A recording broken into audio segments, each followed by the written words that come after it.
अस्सलाम वालेकुम नाजरीन, मैं हूं शाहिद मित्तला और आप मेरा डिजिटल चैनल देख रहे हैं। नए आर्मी चीफ और chairman joint chief of staff का नोटिफिकेशन हो गया। 25-26 की डेट हमने आपको बताई थी, कल अनाउंसमेंट होगी, आज नोटिफिकेशन हो गया है। खबर बिल्कुल सच निकली है। दूसरा, नए आर्मी चीफ से क्या तवक्कात अवाम लगाए हुए हैं और क्या फ़ौज सियासत से अलहदा हो जाएगी, इस पर बात करेंगे। ऐसा मुमकिन भी है या नहीं मुमकिन? क्या जो आर्मी चीफ ने, जो अभी आर्मी चीफ है जनरल कमर जावेद बाजवा, उन्होंने ऐलान किया है कि फ़ौज अब सियासत से अलहदा हो गई है, इसमें किस हद तक सच्चाई है? दूसरा, कुछ इल्ज़ामात भी जनरल आसिम मुनीर पर लगे हैं और एक किताब को सोशल मीडिया पर बहुत ज़्यादा डिस्कस किया जा रहा है। शुजा नवाज़ हैं जो कि जनरल आसिफ नवाज़ जंजवा के भाई हैं, ऑथर हैं। उन्होंने एक बुक लिखी है द बैटल फॉर पाकिस्तान। उसमें उन्होंने 5 इल्ज़ामात जनरल आसिम मुनीर पर लगाए हैं। हम उन 5 इल्ज़ामात का जवाब देने की कोशिश करेंगे कि वो फैक्चुअली किस तरह से इनकरेक्ट है। दूसरा, एक ये भी सवाल अब उठ रहा है, सामने आ रहा है कि जनरल बाजवा अब कहाँ रहेंगे, रिटायर हो जाएंगे तो रिटायरमेंट के बाद पाकिस्तान में रहेंगे, पाकिस्तान से बाहर चले जाएंगे, पाकिस्तान में रहेंगे तो कहाँ पे रहेंगे। इस हवाले से भी हम आपको बताते हैं। सबसे पहले जी, जो तवक्कुआत है जनरल आसिम मुनीर का, बहुत ज़्यादा आवाम ने खैर मकदम किया, लोग बड़े खुश हैं। ऐसे लग रहा है जैसे एक नए दौर का आगाज़ हो गया हुआ है। ये खुश फहमी भी हो सकती है और गलत फहमी भी हो सकती है, लोग गलत इसको समझ रहे हों। और जैसा वो जनरल आसिम मुनीर साहब को ले रहे हैं कि वो तमाम चीज़ों को ठीक कर देंगे या उनके आने की वजह से तमाम के तमाम इदारे इंक्लूडिंग उनका अपना इदारा भी ठीक हो जाएगा, इस तरह की तवक्कात लगाए हुए हैं। सबसे पहले तो लोग तवक्को करते हैं कि फ़ौज का सियासत में किरदार ख़त्म होना चाहिए, क्योंकि लोग ये समझते हैं कि बहुत सारी जो ख़राबियाँ हैं सियासत में या पाकिस्तान में, वो फ़ौज की वजह से है। चूँकि फ़ौज की मुदाखलत बहुत ज़्यादा होती है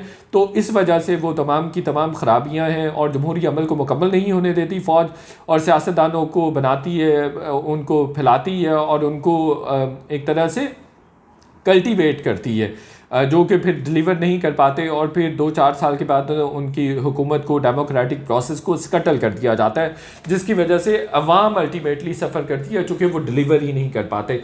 तो सबसे पहला चैलेंज तो जनरल आसिम मुनीर साहब का ये है कि फ़ौज को गैर सियासी किया जाए। फिर एक लापता अफराद का बहुत बड़ा संगीन मसला है, किसी के भी प्यारे लापता नहीं होने चाहिए। इस हवाले से भी हमारी एजेंसीज़ पर इल्ज़ाम आता है और बहुत सारे कमीशंस भी माजी में बने हैं, लेकिन किसी भी तरह से इसका सद्देबाब नहीं हो सका है, हल नहीं निकल सका है। बलूचिस्तान में और KPK में ये मसला बहुत ज़्यादा है, अब बल्कि पंजाब में भी ये मसला हो गया हुआ है, तो इस मसले से भी निपटने की ज़रूरत है। ये भी बहुत बड़ा चैलेंज है जनरल आसिम मुनीर साहब के लिए। और फिर इंसानी हुकूक की खिलाफ वर्जियों के हवाले से भी बात होती है कि डिसेंटिंग वाइसेस को अगवा कर लिया जाता है, उनको ज़दोकोब किया जाता है, उनको मारा पीटा जाता है, उनके साथ गैर इंसानी सलूक किया जाता है। सियासी जो कैदी होते हैं उनके साथ भी गैर इंसानी सलूक किया जाता है, जैसे आज़म सवाती साहब के हवाले से बात होती है, शहबाज गिल के हवाले से बात होती है, या हमारे अभी हाल ही में जर्नलिस्ट भी उठाए गए जमील फ़ारूकी साहब, और फिर अरशद शरीफ साहब का भी इल्ज़ाम लगता है कि वो भी एजेंसीज ने सब किया है। तो इन सारे इल्ज़ामात का भी जवाब ना सिर्फ देना है बल्कि इसका भी तदारुक करना है और आज़ाद मीडिया की भी दाग बेल डालने की ज़रूरत है और उसको भी बेयर करना होगा। इज़हार राय की आज़ादी को मेक श्योर करना होगा, इंश्योर करना होगा कि और ये हमने देखा है तमाम तरक्की याफ्ता अक़वाम में कि जहाँ पर भी आज़ादी इज़हार राय होती है वो कौमें पनपती हैं, फूलती हैं, फैलती हैं।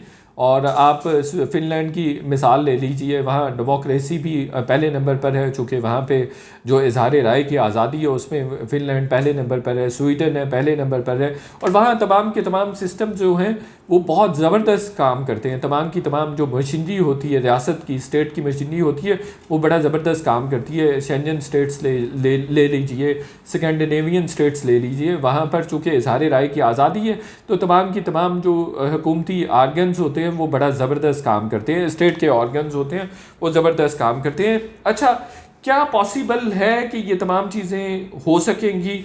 फ्रैंकली मुझे इसलिए नहीं लगता है कि फ़ौज बहुत सारी चीज़ों में इन्वॉल्व है। फ़ौज का रोल जो है बहुत इंक्रोच्ड है, हर जगह पे फैला हुआ है। आप ये देख लीजिए कि पाकिस्तान की जो GDP है वो $300 बिलियन के करीब है तो एक कंजर्वेटिव एस्टीमेट के मुताबिक 20 से 30 बिलियन डॉलर्स, BBC की एक रिपोर्ट भी है, 20 से 30 बिलियन डॉलर्स की मुख्तलिफ बिजनेस इंटरप्राइजेज़ हैं जो फ़ौज के इदारे के अंडर चल रही हैं। तो एक तरह से उनके हर जगह पे बिज़नेस इंटरेस्ट भी हैं, और बिज़नेस इंटरेस्ट जहाँ पे होते हैं वहाँ पे जो पॉलिसी मेकिंग होती है उसमें ज़रूर इंटरफेरेंस होती है। और हमारे यहाँ तो बिजनेसमैन को कहा ही माफिया जाता है। इमरान खान साहब भी और बाकी हमने भी अपनी ज़िंदगियों में और अपनी जो जर्नलिज्म है उसमें यही देखा है कि बिजनेसमैन सबसे ज़्यादा पॉलिसी मेकिंग को इन्फ्लुएंस करते हैं। फ़ौज की फर्टिलाइज़र मिल्स भी हैं और शुगर मिल्स भी हैं, और इसके अलावा सीमेंट भी है, सीमेंट मिल्स भी हैं, सीमेंट की फैक्ट्रियां भी हैं, और इस तरह के दूसरे बिजनेसेस भी हैं जिन बिजनेसेस में कार्टल्स बने हुए हैं। तो उन सारे बिजनेसेस में फ़ौज इन्वॉल्व है। दूसरा, एक तरह से पॉलिटिकल इकोनॉमी भी पाकिस्तान आर्मी ने डेवलप कर ली है, इस्टेब्लिश कर ली हुई है। पॉलिटिकल इकोनॉमी ये है कि चूँकि जहाँ पे ताकत मरकूज़ होती है उसकी वजह से उस इदारे से जुड़े हुए लोगों को मतलब वो अगर ना भी चाहें तो बहुत सारे फ़वाइद मिलते हैं, बहुत सारे इख्तियारात हासिल हो जाते हैं, बहुत सारी ताकत हासिल हो जाती है। तो पॉलिटिकल जो इकोनॉमी डेवलप हुई है वो भी एक बहुत बड़ा बेनिफिट है पाकिस्तान की फ़ौज के लिए।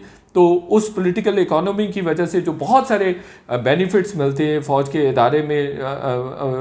इदारे में काम करने वाले लोगों को, वो भी एक बहुत बड़ी रुकावट होगी कि फ़ौज सियासत से अलहदा हो जाए। बहरहाल ये एक बहुत बड़ा चैलेंज है, आने वाले वक्त में देखना होगा। जनरल कमर जावेद बाजवा कह चुके हैं कि 75 साल में हमने चूँकि सियासत में बार बार मुदाखलत की है, इसलिए हमें तनकीद का निशाना बनाया जाता है। जनरल आसिफ मुनीर के हवाले से कैंपेन भी सोशल मीडिया पर शुरू हो गई है जी। कहा जा रहा है कि वो बड़ी सख्त आदमी है, डिसेंटिंग वॉइसेस को वो बिल्कुल भी कबूल नहीं करते हैं। इसकी ये भी एग्जांपल दी जाती है।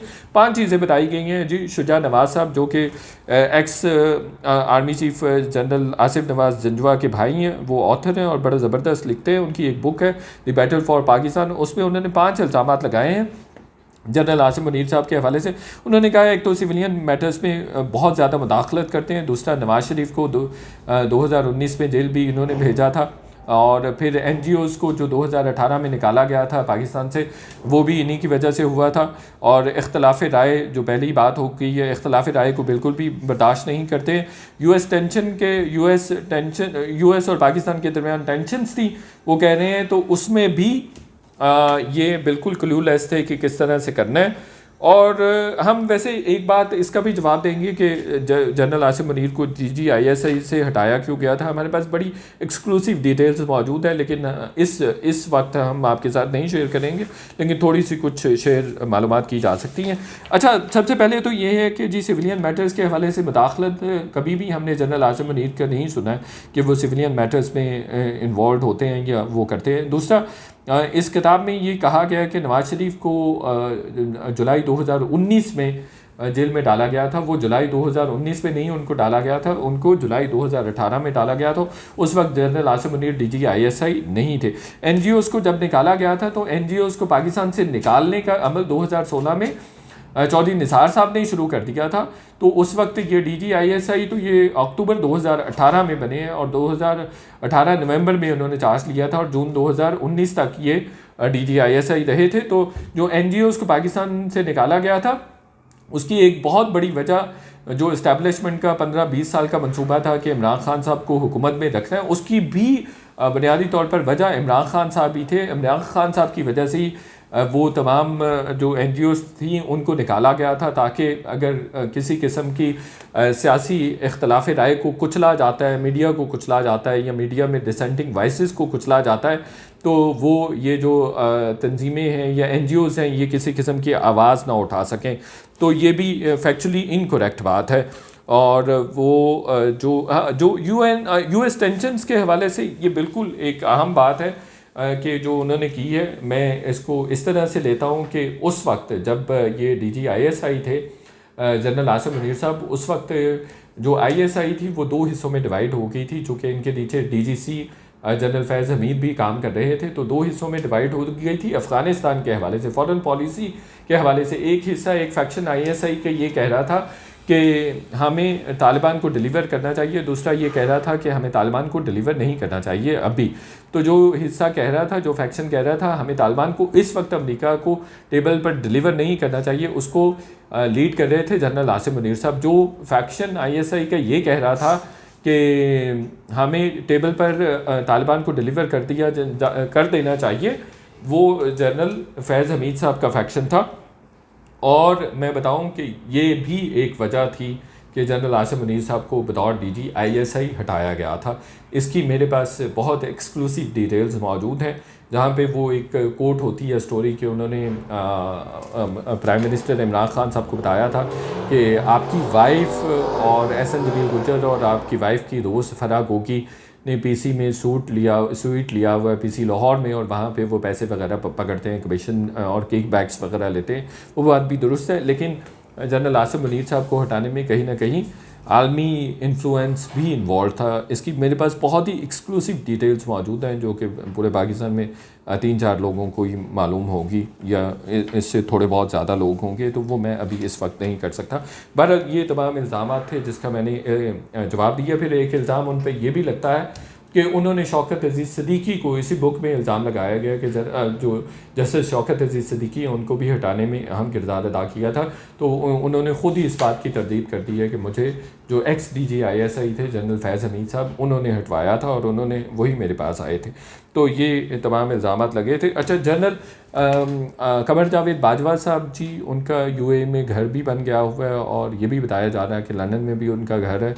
तो पॉसिबली उनका इरादा है, जो हमें बताया जा रहा है, जो इन्फॉर्मेशन हमारे पास आ रही है कि वो UAE शिफ्ट हो जाएंगे या UAE रहेंगे। पॉसिबल है वो लाहौर और रावलपिंडी में भी रहें, बिकॉज़ इन दोनों जगहों पे उनकी रहाइश गाहें मौजूद हैं, बट हमें बताया जा रहा है कि वो UAE शिफ्ट हो जाएंगे।